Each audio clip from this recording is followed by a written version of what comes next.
is going on, y'all? How's everybody doing? Can you see us okay? Team Savage is live now, so we should be on YouTube, Facebook, and Instagram. Rocking and rolling. Can everybody see us okay? Can everybody hear us okay? How are you doing? Good. You in a mood? Oh, just putting my hair up.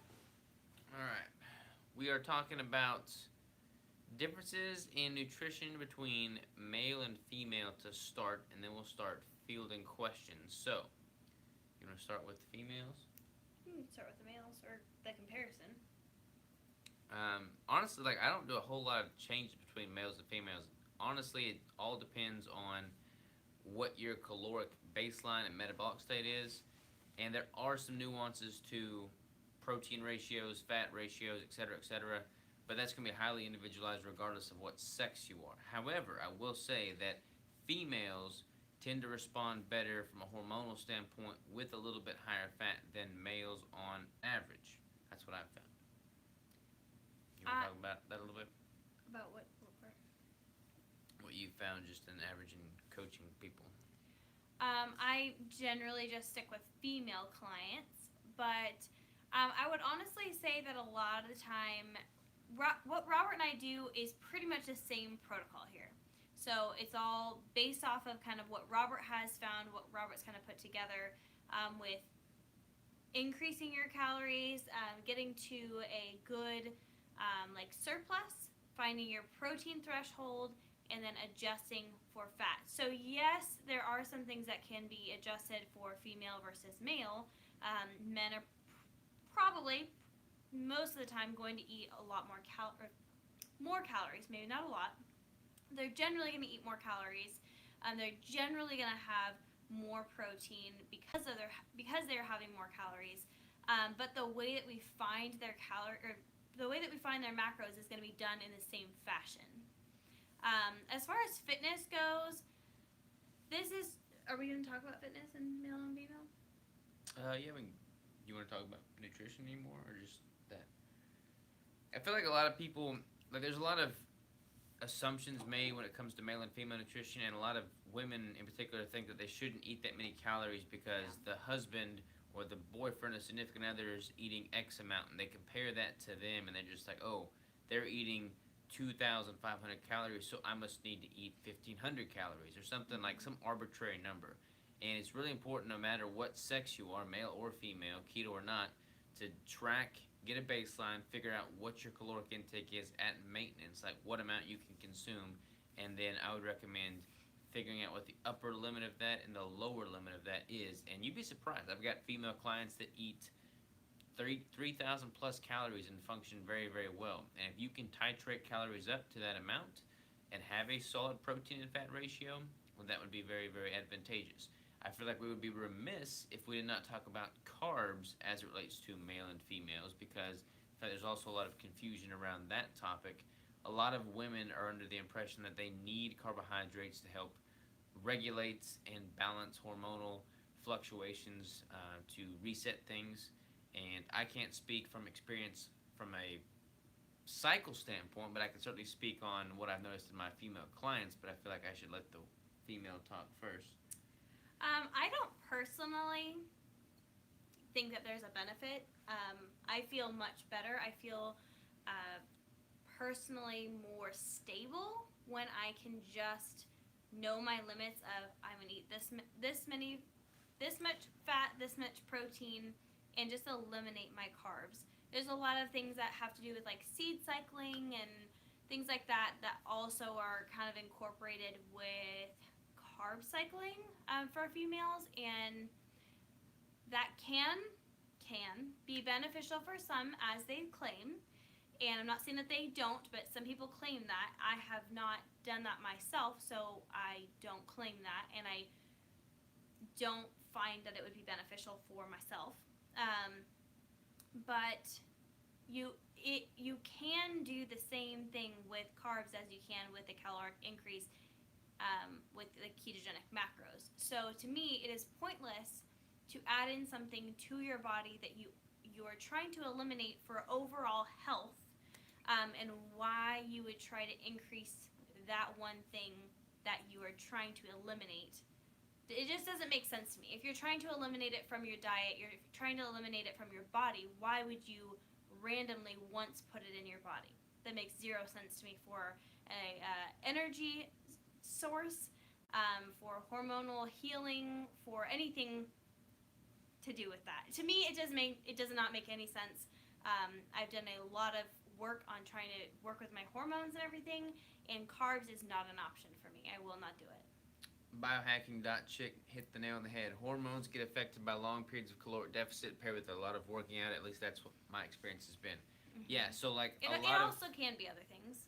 Yeah, but a lot of females, they'll undereat, they'll chronically undereat, then they'll have a bolus of carbohydrates, and they'll notice some positive benefits that come from a hormonal standpoint from those carbohydrates. However, that's kind of putting a band-aid on the fix. Like if you actually increase overall total caloric intake and you reset your baseline at a higher level and your body's not in a chronic deficit, a lot of those hormonal irregularities and dysfunction would dissipate and disappear.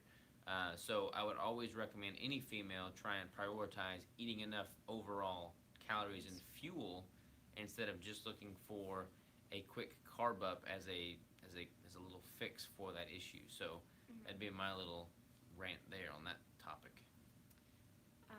So is there anything else that you want to compare and contrast with protein and fat and macros and nutrition with male and female? I feel like a lot of people overthink it, honestly. Like a lot of people think there's got to be this massive disparity between what a male and female eats with regard to ratios, et cetera, et cetera. Robert and I do eat very different ratios. Very different ratios. Yeah. But that's just because we also have our own individual bodies. Yeah, and I've got male clients that eat flip-flopped what the female clients' ratios are and vice versa. So I feel like that is honestly more of an individualized thing than it is a biological sex thing, whether you're male or female. So that's the importance of just kind of titrating those ratios up and down and tweaking and playing around with things and figuring out where you're personally feeling and performing at your optimal state. Hello, Robert and Crystal. You motivate the world with your actions and stories. Think you make a difference in this world. Well, thank you, Kevin. Yeah, thank you. What's up, Brandon Scott? Dennis Sparks, how's it going? Get some from back here. What's up, Trench Tell? How's it going, man? We have any questions on the Instagram? Just a lot of what's ups. Is a surplus necessary for building muscle if there is sufficient body fat?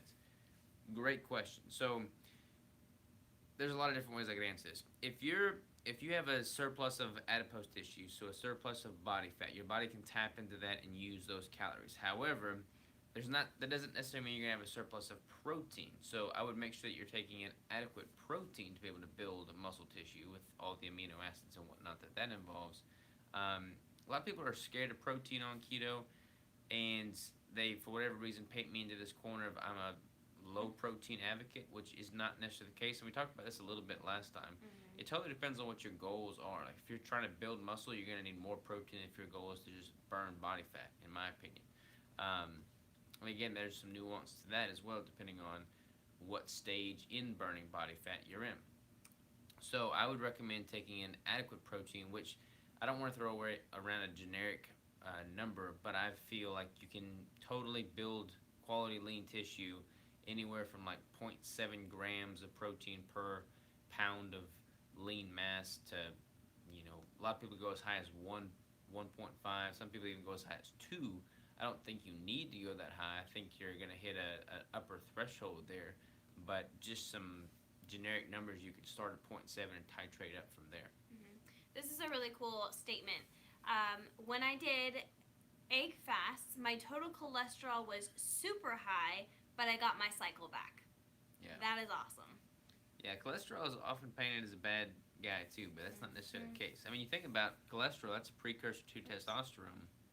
If you're a male, it's obviously important to have enough testosterone running through your body, so you don't want to have zero cholesterol. I made a keto brick peanut butter mug cake. I was hooked. I know, they're so good. I haven't had one of those yet. I need to have one. We made those, and I made like one every night for like the next week. I need to try one. Hey there, fams. Fort Smith. Can you talk about body weight versus desired body weight when figuring protein? Yeah, so like a lot of people, they'll base their protein off of total body weight, and then some will say, okay, base it off of your lean body weight. This is why I would recommend getting a like a DEXA or some type of body scan. Again, they're not always the most accurate. DEXA is kind of the gold standard for being the most accurate. Generally speaking, like if you weigh 300 pounds, but you only have 150 pounds of lean mass, you probably don't need 300 grams of protein if you were doing a 1-to-1 ratio. You'd probably be closer to needing that 150 gram to 175 grams of protein total dietary intake. There's no reason to have 300 grams of protein if half of your body weight is body fat. However, if you're on the leaner side or like in a healthy side, you can kind of hedge your bet, so to speak, and just kind of minimize any downside risk effect of not getting enough protein by playing a safe 1-to-1 or basing it off of your total body weight. Like right now, I weigh 167. I can comfortably eat 167 grams of protein and hedge my bets and know that I'm getting adequate protein. Of course, I'm also very lean right now. When I go into an off season and I'm eating more overall calories, I may go as high as 250 grams of protein.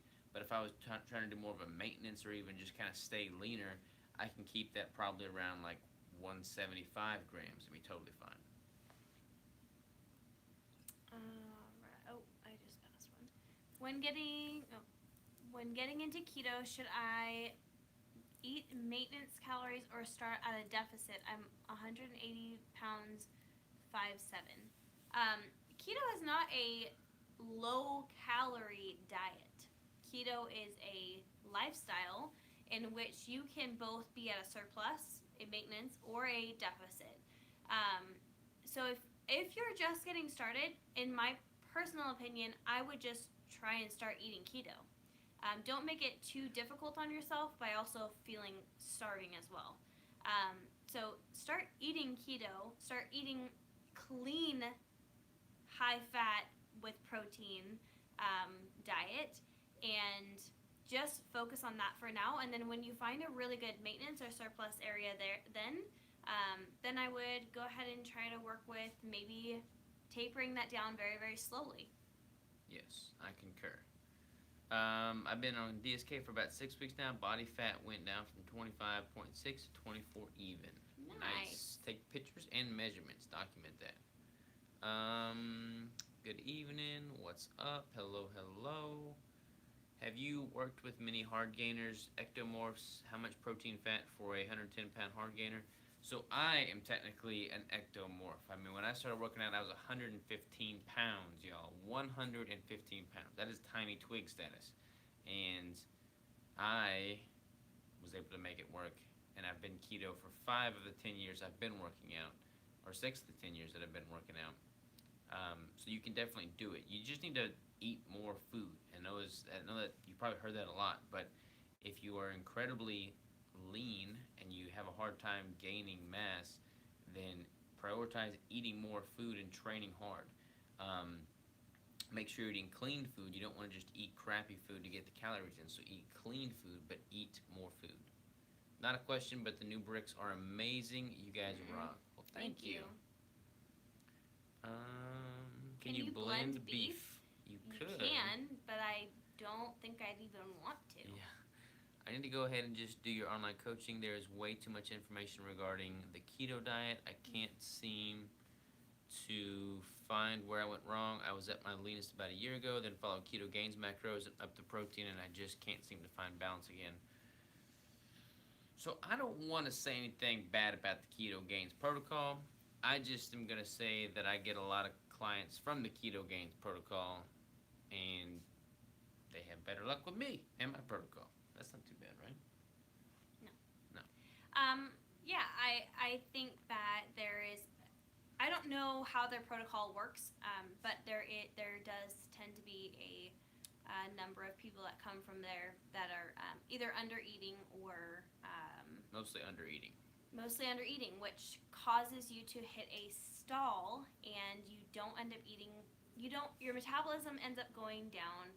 You end up being hungry. You end up stopping losing weight, and it ends up just being a really terrible time. And I'm not like I've not done it, so I And I like cannot, a lot of the Keto Gains we people. do. You know, I'm not hating on them by any means. Yes. I'm just telling you what I've And noticed. it could be that the people are doing something incorrectly. I have no idea.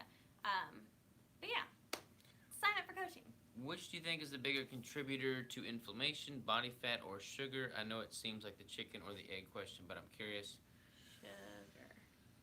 Yeah, I would probably say sugar being the bigger contributor. I mean, there are people that are definitely overweight but have much less inflammation. Like my brother is not overweight at all. He's very skinny actually, but he eats a bunch of sugar and he's got a ton of inflammation.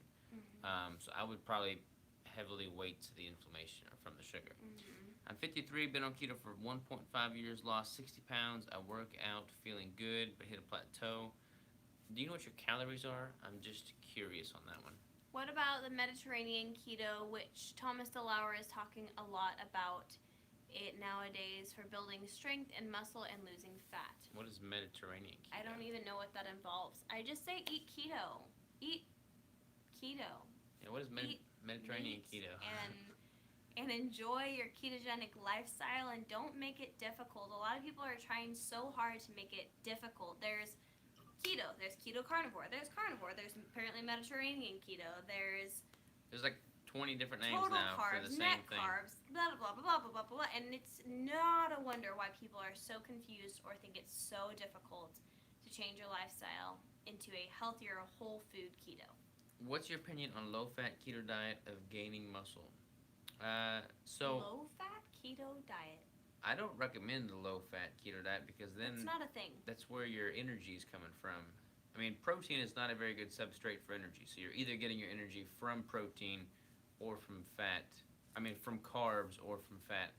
And if you're eating keto, I would hope you're getting it from fat and not carbs. So if you have really low fat, you're going to have pretty low energy, relatively speaking. Also, keto is a high fat diet. So if you're doing low fat keto, you're doing low carb, low fat, high protein, which is not the most optimal way of getting your energy source. Your body's working really, really hard to get your energy, which is going to make it harder to do the workouts that you need to gain the muscle. 2,000 calories, eats very clean and organic. I need to know a lot more, but 2,000 calories is not a lot of calories. Yeah. I mean, I'm at like 2010 right now, and I'm in the week after a competition prep, which is very low for me. Mediterranean keto is all about mono fats and cutting saturated fats. So I'm all for getting in mono fats, but I don't want to not get in saturated fats. There's a lot of benefit to saturated fats. I blended beef with some eggs and pork rinds and made some tasty low-carb tortillas. Sounds pretty good, actually. Can you send us a recipe? It's like when Jonathan blended that pork. That looked so gross, but it was really good. 2 days of lowering fat and increasing protein 2 times with the same total calories, and the other 5 days to keep keto ratio with the same total calories you are aiming for. You can do that. I mean, it's just kind of a good little way to keep things moving, keep things fluctuating. I personally like to just be ultra consistent, so I would rather have like 2 keto caloric refeed days instead of 2 days that are really high protein, low fat. The Strong Sisters actually have a carnivore bread recipe that you need to blend cooked meat. That sounds pretty good. Their recipes are pretty sweet. I've dropped 25% body fat from Keto Gains protocol and still dropping 18 months. That's awesome. Keep killing it. I mean, I'm not here to say that their protocol's wrong or bad. I mean, if it's working for you, it's obviously working for you. Got me some under some bands, only thing keeping me sane. Yeah, I can't imagine not having anything right now. I'd go crazy. Have you tried egg beef challenge for gaining muscle? What is the egg beef challenge? Eggs and carnivore? Ever hurt your back? I have definitely hurt my back. He has slipped a disc. Yeah, it's not good. Can't wait to try the new keto bricks. You're gonna love them. They're probably my favorite. Highly recommend working with Robert. He changed my life. Well, thank you, Casey. I appreciate that. But I'm 214, 5'9". What do you think of IGF-1 LR3? I would need to know a lot more, man. I can't give you any recommendations off of this. If it helps you at all, you probably should be eating a lot more than me, and I eat a lot more than 2,000 calories a day. Yeah. Mediterranean, sorry, yes, Thomas Lauer is saying to eat low fats in this kind of keto and saying to do 2 grams. Hmm. Tips on the building muscle on keto, a part of a caloric surplus and training hard. I've noticed that when you're trying to prioritize building muscle on keto, you can have a slightly higher protein ratio than a higher fat ratio. Or not, let me rephrase that. You can have a higher protein ratio than you would want to feel and incorporate when your primary goal is losing body fat. So when I'm in a deficit and trying to lose body fat, I'll have a fat ratio north of 75%. When I'm trying to build more muscle, I'll gravitate more towards a 1-to-1, just simply as a way to get more calories and protein in. I was looking forward to seeing y'all at KetoCon. We were too. We hate that they got canceled. I need some undersun bands, but they're sold out. Yeah, Are they? I gotta imagine all those are getting sold out. Well, guys, thanks for coming out for us. You bet, Barbara Scott. We're here, and the action is on. I don't know how much longer we're gonna be here, though. We got all the questions answered. All the questions answered. What's the next one gonna be? Next week's? Yeah, what's next week's gonna be? Next week's. Next week's. By the way, for anybody that does not know or is not in the know, let me just get a couple of quick announcements here. We're doing. I made the Deeper State Keto Resistance Band thing free instead of charging for it. So if anybody wants some resistance bands exercise, that's available to everyone for free. DeeperStateKeto.com. And we also made a percent discount on the Deeper State protocol. If anyone wants it, the code for that is I do the DSK. What? I was on the website. Are there different packages, or do I do the DSK? So she is not coaching on the DSK. Nope. But if you'd like to coach with me, you can just email me, crystal@ladysavage.com, and we can chat about it. Or you can do DSK. DSK has its discount right now. So that would be an awesome choice as well. There's also two really awesome coaches, Kara and Brandon, that are also on there as well. I feel like Thomas likes to make content. He does like to make content. Mm-hmm. Just started keto, have a few flu symptoms. I have fat super high, so I'm guessing protein must be high. It's at 0.9 per pound of lean body mass. How can I go while still transitioning? I would focus more on electrolytes right now than anything if you're having keto flu-like symptoms, because that's probably going to be what's going to fix that, not so much the protein. Can you ship Keto Brooks outside of the U.S.? Yes. Sorry you couldn't compete, Robert. You worked so hard. You look great. Well, thank you, Mindy. I appreciate that. We got the closure we needed. Mm-hmm. And the other announcement I was going to make is we're doing the Keto Brick launch of the new toasted almond coconut flavor this Sunday. So get ready for that. It'll be dropping this Sunday at noon Central Time. And it's probably going to beat peanut butter as the new crowd favorite, because it is pretty freaking good. It is pretty freaking good. Thank you. I will email you. Definitely do that, Arlene. Mm-hmm. All right, y'all.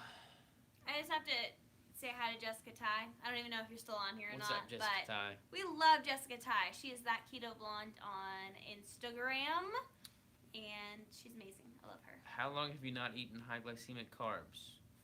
4 5.5, years. 6 years now? Pretty good while. Yep. If we train with y'all, do we need to buy organic and pricier meat cuts? Anything super special? You certainly No. don't have to.